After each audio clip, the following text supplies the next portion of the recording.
खबर है उत्तर प्रदेश के वाराणसी से, जहां इंडियन केयर सोशल फाउंडेशन द्वारा कमजोर लड़कियों को और बच्चों को martial art, kung fu, judo, karate सिखाकर उन्हें आत्मनिर्भर बनाने का काम कर रही हैं सबा खान। देश में जिस तरह से आए दिन छेड़छाड़, बलात्कार, ई मर्डर, ऐसे तमाम घटनाएं जिससे बच्चों में दहशत पैदा करती हैं, ऐसी बच्चियों को इस फाउंडेशन द्वारा आत्मनिर्भर बनने का हौसला मिलता है और अपनी रक्षा खुद कर सकें, इस तरह इन्हें ट्रेन किया जाता है। मोदी सरकार के बेटी बचाओ बेटी पढ़ाओ का ये नारा सिर्फ एक नारा ही रह गया। आपको बताते चलें कि आज भी हिंदुस्तान में ऐसी महिलाएं हैं जो ज़रूरतमंद लोगों की मददगार साबित होती हैं।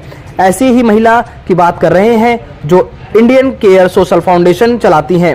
फाउंडेशन की डायरेक्टर सबा खान का कहना है कि हमारे इस मुहिम में हमें आशा है कि सरकार हमारे फाउंडेशन की मदद करेगी ताकि ज़्यादा से ज़्यादा लोगों की मदद कर सकें और बेटियों को आत्मनिर्भर बनाने का जो हमने संकल्प लिया है उसको पूरा कर सकें। सबा खान अपने बच्चों को स्टेट लेवल के मैचों में भी पार्टिसिपेट कराकर उन बच्चों का हौसला बुलंद करती हैं। अपना नाम बताइए। जी, मेरा नाम शबा है। ये जो आजकल सुर्खियों में आफ्ताब नाम का केस चल रहा है, तो इसके बारे में आप क्या कहना चाहिए? जी, आफ्ताब के बारे में जो सुर्खियाँ चल रही हैं, मैं इसके बारे में ये कहना चाहूँगी कि आफ्ताब एक मुजरिम है और सुर्खियाँ शायद इसलिए बन गई है क्योंकि उसका नाम मुस्लिम जैसा है, क्योंकि ऐसी घटनाएं लगातार होती रहती है। क्योंकि आफ्ताब के बाद ही देखिए रोहित को देख लीजिए, जो सलमा को न बोले उसकी जिगर में उतार दिया मारा। उसके बाद प्रीति शर्मा को देख लीजिए, जिसने फिरोज को मारा और मार कर रखा था काट कर।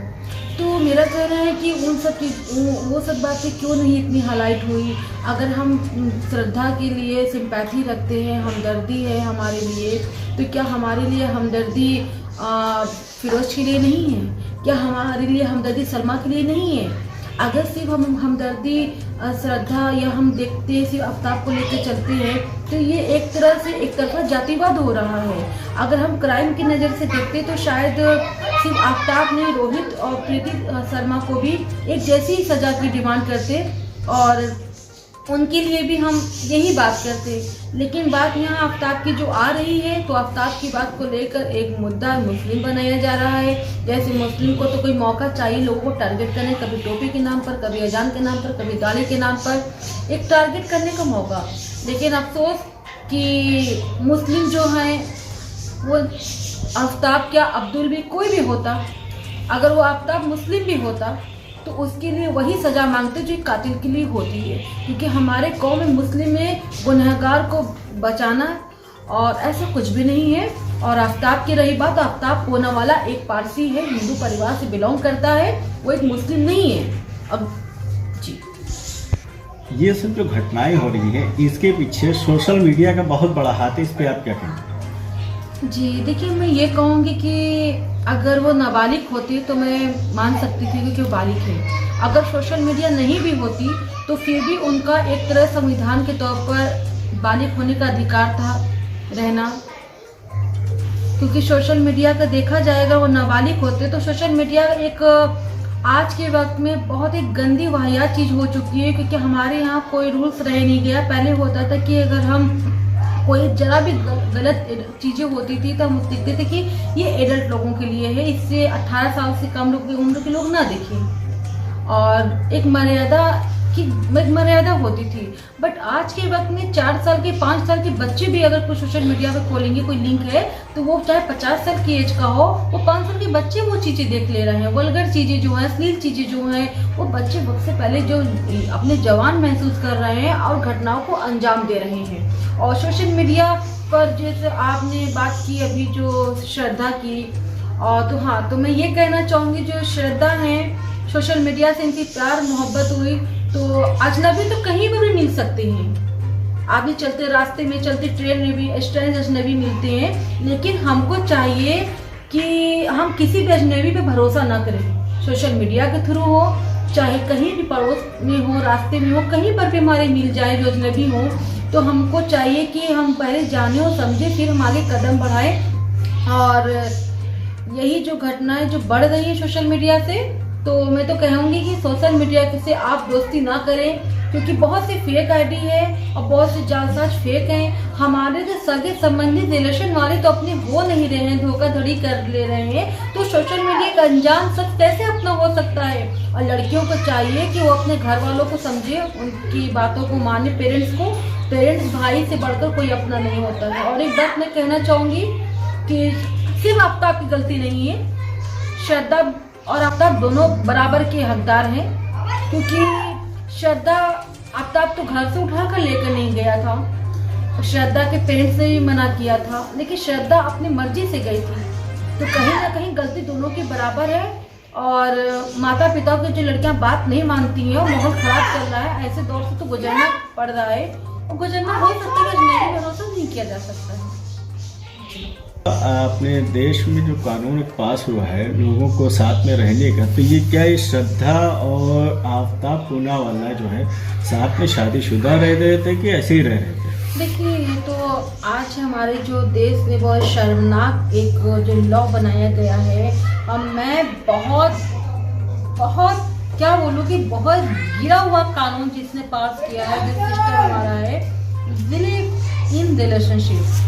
तो आफ्ताब और श्रद्धा भी लिव इन रिलेशनशिप में रह रहे थे बिना शादी के। और जो हमारे सिस्टम ने जो इस लॉ को बनाया है बहुत वाहियात है। इस सिस्टम से बहुत लोगों के घर बर्बाद हो रहे हैं, बहुत से लोग शादीशुदा होकर भी बाहर लिव इन रिलेशनशिप अदर में रह रहे हैं। और हमारे देश में ये जो कल्चर है, एक रस्म है, रिवाज है, शादी है, और जो शादी में जो श्रद्धा होती है, निभाने की होती है, ताकत होती है, एक डोर होती है, बंधन, उसको कमजोर किया जा रहा है। क्योंकि जो एक फिजिकल रिलेशनशिप जो होता था, जो शादी के बाद एक दूसरे के साथ मियाँ बीवी का जो रिश्ता होता था, वो बिना शादी के आप एक खुली आज़ादी परमिशन जो हमारे लॉ के द्वारा दी गई लिव इन रिलेशनशिप के रूप में, एक वाहियात, बहुत घटिया और बहुत शर्मनाक ये लॉ है, सिस्टम है। मैं इसको बहुत बहिष्कार करती हूँ महिला होने के नाते, क्योंकि इससे क्या है कि बहुत गलत असर पड़ रहा है बच्चों पर। बच्चे जो हैं अब बस उनको क्या है कि अब घर वालों की बातों को भी नहीं मानते हैं। उनका कहना है कि भाई कानून ने हमको अधिकार दिया है। ये कैसा अधिकार है? क्या संस्कार हमारे कहाँ चले गए? अगर हम कल किसी से बात करते हैं, हैंडशेक भी करते हैं, अभी भी हमारे जो संस्कार परिवार है, तो लड़की लड़कों इस तरह से ज़्यादा रहना, मिलना जुलना गलत माना जाता है कि मर्यादा होती है और एक अच्छे परिवार की पहचान होती है लिमिटेड रिलेशन। और शादी की बात वो चीज़ें बढ़ाती, फिर शादी जैसी जो हमारे भारत में जो शादी जैसा एक सिस्टम है वो तो ख़त्म होता जा रहा है। और यही वजह है जो कोर्ट में और बहुत सारे जो तलाक के केसेस हो रहे हैं और ये सब जो घटनाएं हो रही हैं और लिव इन रिलेशनशिप की वजह से। क्योंकि जो हम किसी एक रिश्ते में बंधकर जो हमारे प्यार और संबंध होता था, वो बाहर कभी किसी के साथ कभी किसी के साथ, क्योंकि लिव इन रिलेशनशिप में कोई रिलेशन एक एक्चुअल नहीं है। वो बंदा 10 लोगों के साथ वो चीज़ें कर रहा है, लेकिन जब शादी है वो एक मर्यादा है परिवार के साथ। और लिव इन रिलेशनशिप खतरा बनता जा रहा है नौयुवाओं के लिए और हमारे शादी जैसे पवित्र बंधन के लिए। तो चैनल के जरिए आप देश के युवाओं को क्या कहना चाहेंगी? जो श्रद्धा के साथ हुआ, जो फिरोज के साथ हुआ, तो इस माहौल को देखते हुए युवाओं को आप क्या कहना चाहिए? देखिए, मैं युवाओं को ये कहना चाहूँगी वो अपनी एजुकेशन को बढ़ाएं और क्राइम के साथ खड़े हों। क्राइम करने वाले की जात ना देखें। कल वो श्रद्धा के साथ हुआ, फिर सलमा के साथ हुआ, तो इसमें जातिवाद नहीं होना चाहिए। हमको मुजरिम की कोई जात नहीं देखना चाहिए। अगर उसने क्राइम किया है तो सबको एक साथ होकर, एकजुट होकर उसके खिलाफ आवाज़ उठानी चाहिए। और अगर क्राइम कोई बंदा करता है तो उसको सजा देने का अधिकार कानून को है, न कि पब्लिक को है। पब्लिक को चाहिए कि कातिल के खिलाफ आवाज़ उठाए और कातिल के लिए सजा मांगे, ना कि आपस में हिंदू मुस्लिम करे, ना ये कि कभी श्रद्धा है तो कभी सलमा है।